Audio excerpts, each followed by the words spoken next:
I'm Nitish Bissonauth near the East Mall, and if you want to get to the bus stop over there, good luck. That's because there's no crosswalk, there are no lights, there's no signal, and best of all, there's oncoming speeding traffic, forcing people to jaywalk and put their lives on the line.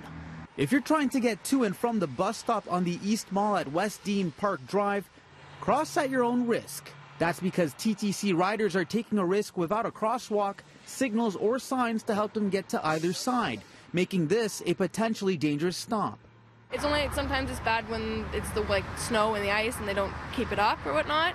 Like after a snowfall and they don't do the sanding and salting and whatnot. It has been pretty skiddy there. And if you thought the non-existent crosswalk was the least of people's problems, check out the isolated, barely recognizable stop we actually drove past twice. As you can see, there's not a crosswalk for us to cross, so we really got to play it. No, it's too dangerous. There's not even a sidewalk. So even when you make it on the other side, this is not a sidewalk. It's part of the road here. There are other stops along the East Mall that are better lit, some with a crosswalk about 200 meters away.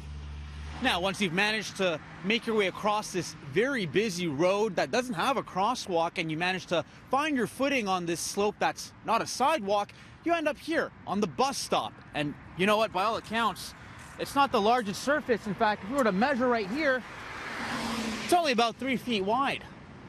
So why do people risk their lives to use this bus stop? Shorter walk, it's cold out. I live all the way down here anyways, so yeah, I like to get off here. Now, this isn't the first treacherous bus stop design in the city. There are quite a few out there. Back in October, we told you about a similar stop on McNichol Avenue, one stop west of Birchmount. At the time when we spoke to the TTC, they said they were planning on reviewing all 10,000 bus stops in Toronto to ensure every stop is at a signalized intersection or at a crosswalk. They didn't give us any firm timeline to when or if any changes will happen. They have to have the crosswalk over there by the Shoppers. They should have one maybe here. It would be nice, but again, you just got to be careful when you don't have the crosswalk around. Now, we tried to get some answers from the TTC, who says they work closely with the city, who deals with any issues when it comes to shelter, lighting, signals, or signage. We reached out to the city. They told us to reach out to the TTC. We told them we did, and then they said they would look into this. We're still waiting to hear back. In Toronto, I'm Nitish Bissonauth, City News.